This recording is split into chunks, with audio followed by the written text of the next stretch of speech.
पाताल लोक में है। तो शिष्य ने कहा गुरुदेव हम जानना चाहते हैं कि वास्तविक नरक किसको बोला जाता है।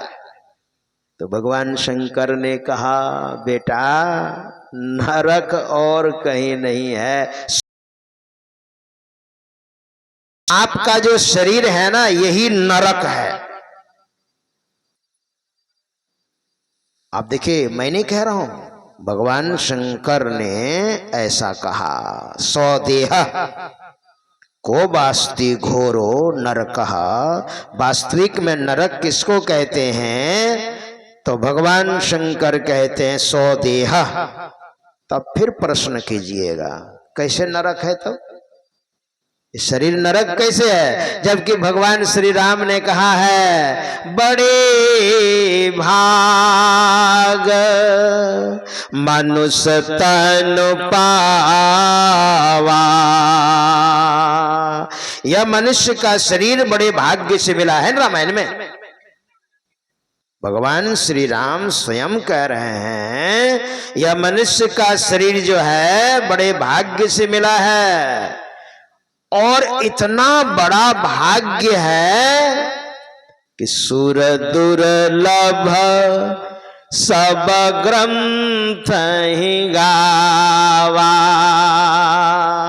सुर दुर्लभ यानी सुर कहते हैं देवताओं को, और देवता भी इस शरीर को पाने के लिए तरसते हैं। ऐसा सुर दुर्लभ मनुष्य का शरीर परमात्मा ने हमें दिया है, और भगवान शंकराचार्य कहते हैं यही नरक है। तो भगवान में लड़ाना है क्या। भगवान श्री राम कहते हैं बड़े भाग, और भगवान शंकर कहते हैं नरक। अच्छा, भगवान श्री राम के ससुर जी का नाम जानते हैं, राजा जनक। श्रीमद् भागवत में राजा जनक क्या कहते हैं सुनिए। दुर्लभो मानुषो देहो देहि नाम क्षण भंगुरः तत्रापि दुर्लभम मन्ये वैकुंठ प्रिय दर्शनम। राजा जनक कहते हैं दुर्लभो मानुषो देहो, यह मनुष्य का शरीर बड़ा ही दुर्लभ है, और साथ में क्षण भंगुर भी है। कब छूट जाएगा शरीर, ठिकाना है। किन्हीं का एक बेटा है ना, एक ही बेटा है और बहुत संपत्ति है। क्या कहते हैं कि एक बेटा का क्या भरोसा, बोलते हैं ना कब श्वास बंद हो जाए। कम से कम दो होना चाहिए, हम दो और हमारे दो, ऐसा बोलते हैं ना। और उनको ये पता नहीं कि अपनी श्वास कहीं बंद हो गई कब, तो फिर क्या होगा। वो तो बेटे के बारे में सोच लेता है और अपने बारे में सोचा। अब देखिए क्या कह रहे हैं, राजा जनक भी कह रहे हैं यह शरीर बड़ा ही दुर्लभ। भगवान श्री राम भी कहते हैं देव दुर्लभ, और भगवान शंकर कहते हैं नरक स्वदेहा। हमारे गुरु महाराज ने इसका समाधान कर दिया कि इसमें जो है ना नरक भी है और स्वर्ग भी है। मनुष्य के शरीर में दो भाग है। आंख जो हम बंद करते हैं तो ये जो दोनों आंखों के बीच में जो मिलन स्थान है, ऊपर वाला भाग जो है ब्रह्मांड है, और नीचे वाला भाग जो है वो पिंड है, जहां दृष्टि योग करते हैं, है ना, जहां दृष्टि योग करते हैं। इसको परमात्मा का दरबार कहा गया है। हमारे गुरु महाराज के गुरु थे बाबा देवी साहब, और बाबा देवी साहब के गुरु थे तुलसी साहब। तुलसीदास जी महाराज नहीं, तुलसी साहब, यानी मेरे गुरुदेव के दादा गुरु तुलसी साहब। उन्होंने क्या कहा, क्यों भटकता फिर रहा तू ऐ तलाशे यार में, रास्ता सहरग में है, दिलवर पे जाने के लिए रास्ता सहरग में है। अगर परमात्मा तक जाना है तो इस जगह ध्यान लगाइए, इसके लिए सीखना पड़ेगा, भजन भेद लेना पड़ेगा, मनमाने ढंग से नहीं कर सकते हैं आप। इस जगह अपने आप को स्थापित कीजिए आप। उसके पहले थोड़ा जप कर लीजिए। अब ध्यान करने बैठते हैं ना तो थोड़ा जप करते हैं, 10-15-20 मिनट जप को छोड़ देते हैं, 10-15-20 मिनट मानस ध्यान करते हैं, मानस ध्यान भी छोड़ देते हैं। इसके बाद धीरे धीरे धीरे धीरे दृष्टि को पिंड और ब्रह्मांड के मिलन स्थान पर अपने आप को ठहराते हैं, अपनी वृत्ति को ठहराते हैं, अपनी सूरत को ठहराते हैं। वो जगह क्या है, तो मोक्ष का द्वार है। वो मोक्ष मतलब परमात्मा, और वही दरवाजा है, इसको कहते हैं द्वार, है ना। उस जगह अपने आप को जो ठहराता है मानो वो स्वर्ग में ठहर गया, और उसके नीचे है तो नरक में है, और उससे ऊपर हो गए तो स्वर्ग भी एक नहीं है, 7 है। हमारे सदगुरु महाराज का विग्रह स्वरूप आप देख रहे हैं, इन्होंने कहने की कृपा है की है महर्षि पदावली में, 7 स्वर्ग केर निवासी, दिव्य देव सब अमित बिलासी। 7 स्वर्ग है, और 7 स्वर्ग हैं तो स्वर्ग में भी कैटेगरी है, बड़े स्वर्ग छोटे स्वर्ग, है ना। और 7 स्वर्ग हैं तो 7 प्रकार के देवता भी होंगे, इस तरह से। तो इस जगह से जब आगे बढ़ेंगे तो धीरे धीरे छोटे स्वर्ग से बड़े स्वर्ग, बड़े स्वर्ग से और बड़े और बड़े और बड़े, है ना। इस जगह से नीचे है तो नरक में है, वही तो भगवान शंकर कह रहे हैं, स्वदेहा। और आंख से जो नीचे है ना, क्या क्या है देखिए, 9 द्वार है, 2 आंख, 2 कान, कितने हो गए गिन दिएगा, 4 मुंह, 5 नाक, 2 7 मल मूत्र विसर्जन करने का 2 9। तो आंख से नीचे 9 दरवाजा है, और हम 9 द्वार में रह रहे हैं, यानी हमारी वृत्ति, हमारी सूरत 9 द्वारों में रह रही है। तो नरक में रह रहे हैं तो आप, भगवान शंकर तो ठीक ही तो कह रहे हैं, स्वदेहा को वास्ति घोरो नरका। गुरुदेव वास्तविक में नरक किसको कहते हैं, वास्तविक में, हकीकत में, ओरिजिनल का स्वदेहा, जो 9 द्वारों में रह रहे हैं और 10वां द्वार में जाने का प्रयत्न नहीं कर रहे हैं, तो आप नरक में रह रहे हैं। ठीक तो भगवान शंकर कह रहे हैं, गलत कहां कह रहे हैं। आप कहिएगा महाराज नरक तो हमने कभी देखा नहीं। हाँ, नरक तो हमने कभी देखा नहीं। स्वर्ग देखा है आपने?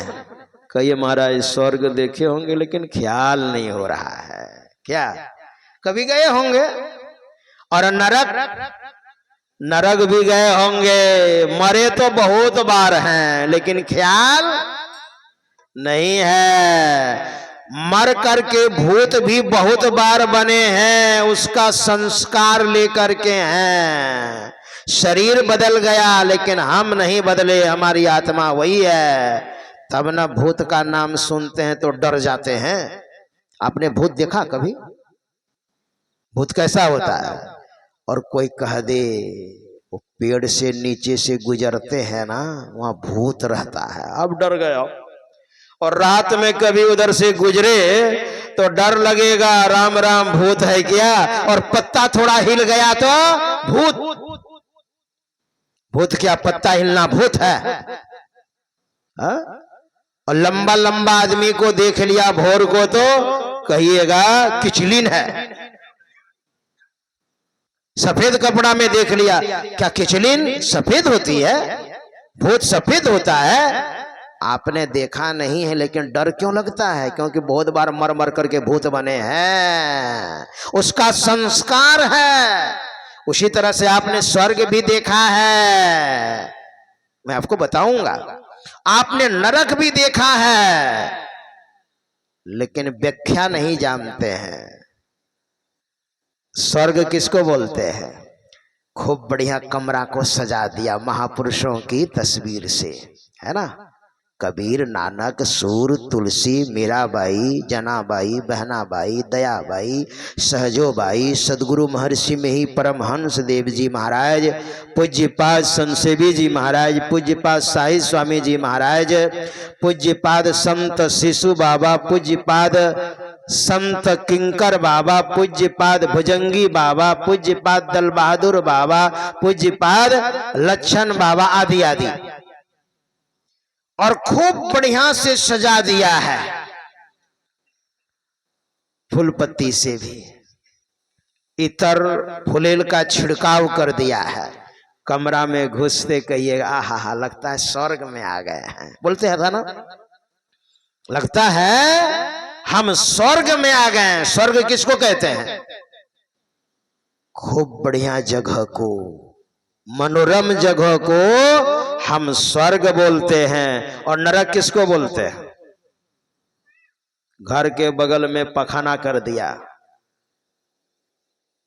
सड़ा हुआ वहां पर भात है तो पूड़ी फेंक दिया तो सड़ रही है पूड़ी, है ना?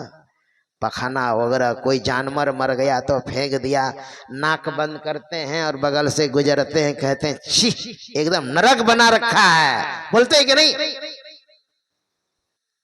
नाक बंद करते हैं, कहते हैं एकदम नरक है। नरक कैसे लोग जीता है यहाँ का आदमी? मतलब घृणित जगह को नरक और सुगंधित बढ़िया सजावट है, कहते हैं ये स्वर्ग है। तो स्वर्ग का मतलब बढ़िया और नरक का मतलब खराब। तो 9 द्वार में जो हम जी रहे हैं, 9 द्वार में कोई बढ़िया चीज निकलती है? बोलिए जरा सा। आंख से किच्ची निकलती है, बढ़िया है, और नाक से नेटा, और जीभ से खखार, मुंह से लार, कान से गुज्जू, और मल मूत्र विसर्जन तो मत बोलिए। खूब बढ़िया आपने भोजन बनाया है ना? पुआ पकवान, होली का समय अभी गुजरा है, खूब बढ़िया शुद्ध घी का पुआ बनाया, पूड़ी बनाई, है ना? कच्चा पक्का रसगुल्ला बनाया, क्या जिलेबी बनाई, क्या रसकदम बनाया, तरह तरह का पुआ पकवान। और आप निमंत्रण देने के लिए समाज में जाइए, चलिए खाने के लिए, ज्यादा नहीं, एक बूंद लार टपक गई है भोजन में, मुंह से लार टपक गई है भोजन बनाने के क्रम में, चलिए खाइएगा। खैर लार पर तो उतना ध्यान नहीं देगा लोग, है ना? अगर कहे कि एक बूंद पखाना चला गया है, चलिए खा लीजिएगा, बहुत बढ़िया से मेहनत से बनाए, कितना आदमी खाएगा? कहेगा रखिए अपने पास, है ना? अपने पास, और आप ही खा लो सब। क्या है शरीर में? एक बूंद चला ही गया था तो पुआ पकवान शुद्ध घी का बना, और एक बूंद मल का चला गया तो कोई खाने वाला नहीं है। तो 9 द्वार से क्या निकल रहा है? ये नरक नहीं है तो क्या है? संत कबीर साहब ने कहा है, भोजन के भंडार में मल के छींट समान, एक छींट चला गया, एक बूंद चला गया कोई नहीं खाएगा। तो 9 द्वार में वही सब तो है, तो नरक में नहीं है तो अब कहाँ है बोलिए आप। हमारे गुरु महाराज ने कहा है जिनका विग्रह स्वरूप है, तना 9 द्वारे हो रामा, यही 9 द्वार जो मैंने आपको गणना करके सुनाया। तना 9 द्वारे हो रामा, अति ही मलिन हो ठामा। मलिन मतलब अपवित्र। तो क्या करें हम। हमारे गुरुदेव ने रास्ता बताया है, त्यागी चढ़ो 10 द्वारे, सुख पाओ रे भाई। हे भाई, ये 9 द्वार में हमारी सूरत अर्थात जीवात्मा जो फैली हुई है, इसको गुरु युक्ति के द्वारा समेट करके और 10वां द्वार में ले जाइए। इसको स्वर्ग कहा। त्यागी चढ़ो 10 द्वारे, क्या होगा तब? सुख पाओ रे भाई। देखने में सुख लगेगा, है ना। आपकी दृष्टि जब टिकने लग जाएगी ना। एक माता जी 12 वर्षों तक 5 घंटे ध्यान खंजरपुर में, भागलपुर में, और 3 वक्त सत्संग 12 वर्षों तक लगातार किया। घर में कितना काम धंधा रहता है, गृह कारज नाना जंजाला, 33 दुर्गम शैल विशाला, और 12 वर्षों तक मुझे तो लगता है बहुत कुछ मिल गया होगा। सुख देखो रे भाई, है ना। आपका संस्कार तगड़ा हो जाएगा। जीवात्मा को आपने जगा लिया साधना करके, मतलब अपनी वृत्ति को आप 10वें द्वार में ले जाएंगे, इतनी वृत्ति जग जाएगी कि 84 लाख प्रकार के शरीरों में मनुष्य का शरीर सबसे श्रेष्ठ है। इतर जोनियों में आपका जन्म नहीं होगा। इतना संस्कार तगड़ा हो जाएगा। भगवान को फिर आपको मनुष्य का शरीर देना पड़ेगा। इतना ज्यादा संस्कार हो जाएगा, क्योंकि दूसरा शरीर बर्दाश्त ही नहीं कर पाएगा। जैसे हमारे गुरु महाराज ने कहा है, जैसे सिंघनी का दूध जब दुहा जाता है ना,